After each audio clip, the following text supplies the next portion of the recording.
E há um projeto tramitando no Congresso que vai tornar hediondo crimes de pedofilia e prostituição infantil, portanto, aumentando a pena e a punição para esses crimes. Para falar conosco hoje, nós vamos para o nosso sofá. Nós trouxemos aqui o pastor Washington Sá, que é pastor aqui em Lagoinha também, responsável pelo Ministério Salve Sua Família, e o doutor Adilson Rocha, que é advogado criminalista também, mas é presidente da Comissão de Assuntos Penitenciários e é doutor em Criminologia. Sejam bem-vindos. Seja bem-vindo, viu? Seja bem-vindo. Opa, perdão, pastor Rocha, tá bem? Bem-vindo. Dá licença. Obrigado. Bom, pedofilia, prostituição infantil, né, abuso de crianças é um assunto que tem estado em voga cada vez mais no Brasil e que bom que seja assim, porque nós temos a oportunidade de tomar conhecimento de situações que têm acontecido às escuras e agora, com toda essa CPI da pedofilia que já acontece há algum tempo, né, na verdade aconteceu e a partir dessa CPI muitas situações foram criadas, né, positivas em defesa das nossas crianças, adolescentes também. Então, parece que agora algo diferente está vindo beneficiar, né? Eu até recebi um e-mail do pastor Washington falando sobre esse projeto. Conta, então, exatamente o que é o projeto, pastor Washington. Esse projeto de lei 5658/09, então eu vejo que vem como uma ferramenta a mais para ajudar até em alguns pontos que eu penso que faltavam no ECA. Esse projeto ele visa tornar hediondo os crimes chamados de crimes de pedofilia. Então a gente tem ali vários crimes que o doutor Adilson vai poder explicar um pouco mais detalhes para nós e torna isso uma ferramenta muito útil para a justiça, porque muito pouco tem acontecido com as pessoas que cometem esses crimes chamados de crimes de pedofilia. Por que chamados de crime de pedofilia, Jean? Porque há uma dificuldade muito grande das pessoas hoje entender profundamente o tema pedofilia, que antes era um amor de um adulto por uma criança, e hoje o significado, nós já tratamos isso aqui da língua, é a atração sexual de um adulto por criança. Então, algumas pessoas no setor jurídico ainda discutiam que pedofilia não é crime.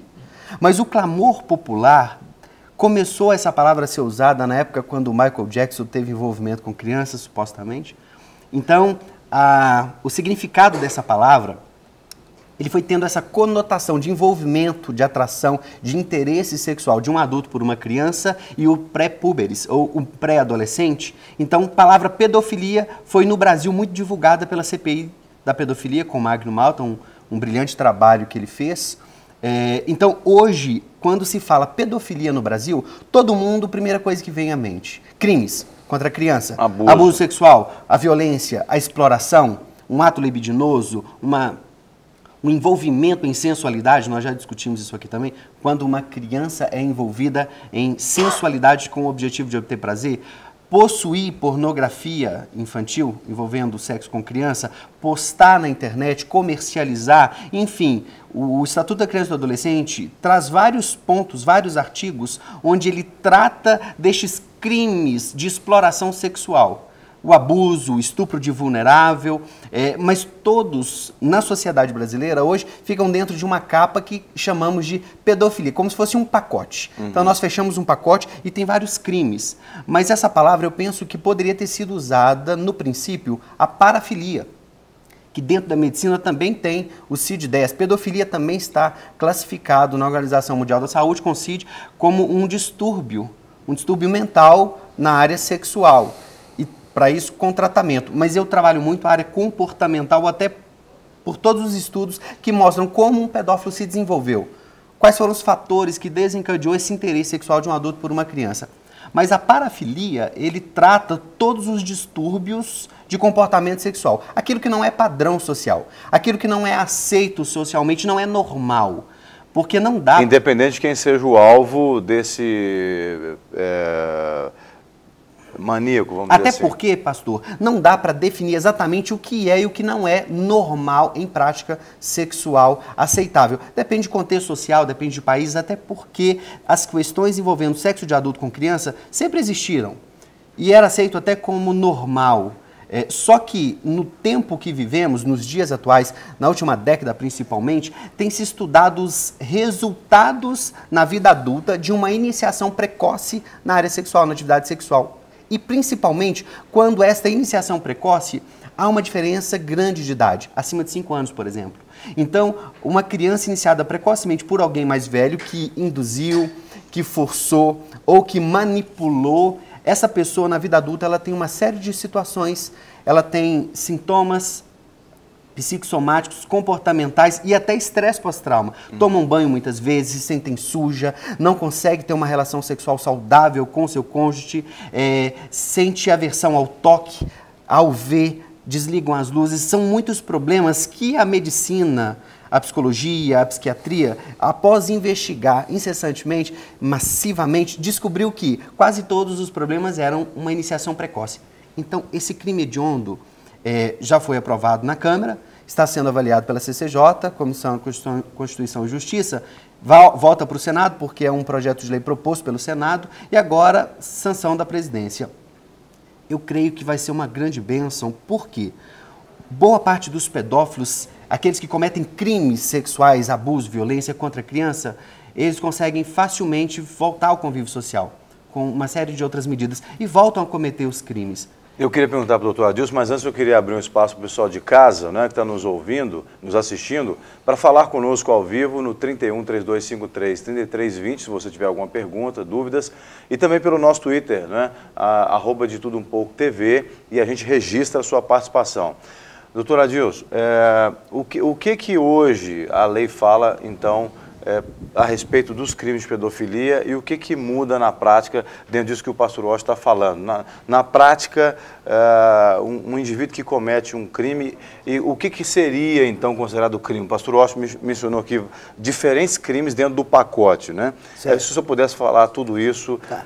Na verdade, a denominação crime de pedofilia não existe oficialmente. O que nós temos? Nós temos no Código Penal, tratando de crimes comuns, entre eles está incluído aí o denominado crime de estupro de vulnerável, que é qualquer contato íntimo com uma pessoa menor de 14 anos, independentemente do sexo. Menor de 14 é vulnerável. Menor de 14 é o denominado estupro de vulnerável. O estupro, é bom caracterizar, não é somente o intromício pênis além da barreira himenal. Qualquer contato íntimo com a pessoa menor de 14 anos, e aí incluindo inclusive um beijo, caracteriza o crime de estupro de vulnerável. Agora, mas o criminoso tem que ter acima de quantos anos para caracterizar um crime? Aí, acima de 12 anos, né? Porque é quando ele pode ser responsabilizado, não penalmente, de 12 até 18, ele está sujeito à prática de um ato infracional e, neste caso, se o infrator estiver nessa faixa etária de 12 até 18, ele é considerado que praticou um ato infracional sujeito à sanção do ECA, do Estatuto da Criança e do Adolescente. Então deixa a gente entender. Se ele é maior de 18, aí ele praticou o crime de estupro de vulnerável, sujeito à sanção prevista no artigo 217 do Código Penal, que já é considerado um crime hediondo. Então vamos dizer, o senhor falou do beijo. Então se o menino de 13 anos beija uma menina de 14... ele cometeu um crime, segundo o ECA. Segundo o ECA, ele cometeu um crime. Um crime não, ele cometeu um ato infracional. Um ato infracional. Então um menino de 13 beijando a menina de 14 cometeu um ato infracional. Um ato infracional. Um cara de 18 ou 19 beijando a menina de 14 cometeu um crime. Cometeu um crime. Cometeu um crime. Logicamente, aí até 14 anos independe da vontade da pessoa. Agora, após os 14 anos é que vai depender da vontade da pessoa, aquela prática daquele ato libidinoso, que é tudo antes da relação sexual, ou então o estupro, que já é a relação sexual. Eu acho que é justo, né? Porque 14 anos a pessoa... na verdade, tem um projeto agora do Código Penal que vai reduzir... Sarney, inclusive, não. Ele está apoiando esse projeto. Ele está apoiando esse projeto. Para diminuir para 12 anos. Exatamente, de reforma do Código Penal. E nesse projeto de reforma de todo o Código Penal, está prevista a redução para o crime de estupro de vulnerável de 14 para 12 anos. Por que isso? Porque 12 anos é o nosso conceito de criança, de 0 a 12 anos. É um conceito unicamente biológico, que é assim, ó, de 0 a 12 anos, a pessoa é considerada criança. Independentemente da condição, da formação, é criança. Sim. Completou 12 até 18, ela é adolescente. E acima dos 18 que ela passa a ser adulto. Completou 18, ela é adulto, sujeito, agora ela passa a ser imputável, sujeito a uma responsabilidade penal. O ECA prevê a prática do ato infracional de tudo que a lei denomina de crime. Entretanto, esse ato infracional somente existe procedimento processual se praticado por um adolescente, ou seja, uma pessoa de 12 até os 18 anos. Não há previsão de procedimento processual, qualquer que seja o ato infracional, quando praticado por uma pessoa menor de 12 anos, que é considerada criança. Um exemplo clássico disso nós tivemos recentemente no estado de São Paulo, em que um menino de 8 anos começou a furtar veículo, até os 12 anos ele continuava furtando o veículo, a polícia paulista o apreendia e entregava ele em casa. Ele somente pôde sofrer algum procedimento processual após ser encontrado, noticiado amplamente, após... Deixa eu só interromper um minutinho. Tem uma telespectadora ao vivo que quer fazer uma pergunta para o senhor. Pois não. Ela não quer se identificar e quer fazer uma pergunta direta para o senhor. Pois não. Alô? Oi. Oi, bom dia. Você fica à vontade. Pode falar com o doutor Adilson aqui. Bom dia. Eu gostaria de perguntar a ele a respeito de uma situação, de um fato que aconteceu. A minha mãe, quando era mais nova, minhas tias, sofreram um abuso sexual através do meu avô. E aí, o que acontece? Anos se passaram, né? E eu gostaria de saber se ainda cabe um processo nisso, tem como provar isso? Como que funciona? Hoje, esse crime, ele está sob o efeito da prescrição. Assim, no Brasil, todos os crimes prescrevem, exceto o crime de racismo e o crime de ação de grupo armado, civil ou militar, contra o Estado Democrático de Direito. Afora esses dois crimes, todos os demais crimes prescrevem.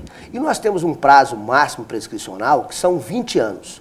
A prescrição vai depender do tipo do crime, mas nós temos um prazo mínimo prescricional, que são 3 anos. Esse prazo passa de 3 para 4, de 4 para 8, de 8 para 12, de 12 para 16 e 16 para 20. Dependendo da gravidade do crime. Dependendo do tipo do crime, dependendo da pena que é combinada. Só para esclarecer, doutor, prescreve no sentido, ele é extinto, né? Extinto, extingue a punibilidade. E se não estiver prescrito, doutor, ela tem Se condição? não estiver prescrito, pode procurar uma delegacia de polícia e noticiar esse crime. Okay. Agora, pelo que ela contou, provavelmente se passaram mais de 20 anos e está prescrito. Se não me falha a memória, esse tempo, antes ele era mais curto, ele passa a contar quando a vítima alcança a maioridade, 18 anos. Então, se a mãe dela tem até 38 anos de idade, ela ainda pode... Isso é projeto de lei ainda. É projeto de lei ainda. Mas certamente no caso dela não se aplica, porque a sua mãe tem quantos anos? Não, a minha mãe hoje ela tem 52 então anos. Na verdade, eu descobri isso há pouco tempo, porque a minha relação com a minha mãe, eu sofri consequências devido a esse fato que aconteceu com ela. Então a gente não tinha um bom relacionamento, a figura que ela tinha do homem, a figura que ela tinha de mim. Então a minha infância toda foi uma tragédia, minha adolescência, enfim. E aí, eu frequento a igreja e Jesus foi jogando luz, né, ao ponto que ela abriu a boca e confessou que para ela era muito dolorido, imagino que sim. Olha, caso você queira ajuda, nós trabalhamos a área comportamental, temos uma equipe de profissionais de psicologia nesta área de ofensas sexuais, envolvendo uma iniciação precoce, mesmo por abuso ou vontade própria. Você pode nos procurar na Igreja Batista da Lagoinha, eu atendo de segunda a sexta-feira, telefone 3429-9400. Ou você pode enviar um e-mail, salvesuafamilia@hotmail.com, e nós podemos atender a sua mãe, você também, conversar e buscar ajuda juntos, ok? Tá ótimo. Tá, muito obrigado. Nós estamos falando com a nossa telespectadora que não se identificou por questões pessoais. Nós estamos chamando de Eli, né? Então a gente agradece, Eli, pela sua participação. A sua pergunta foi muito relevante, viu? Obrigada. Muito obrigado.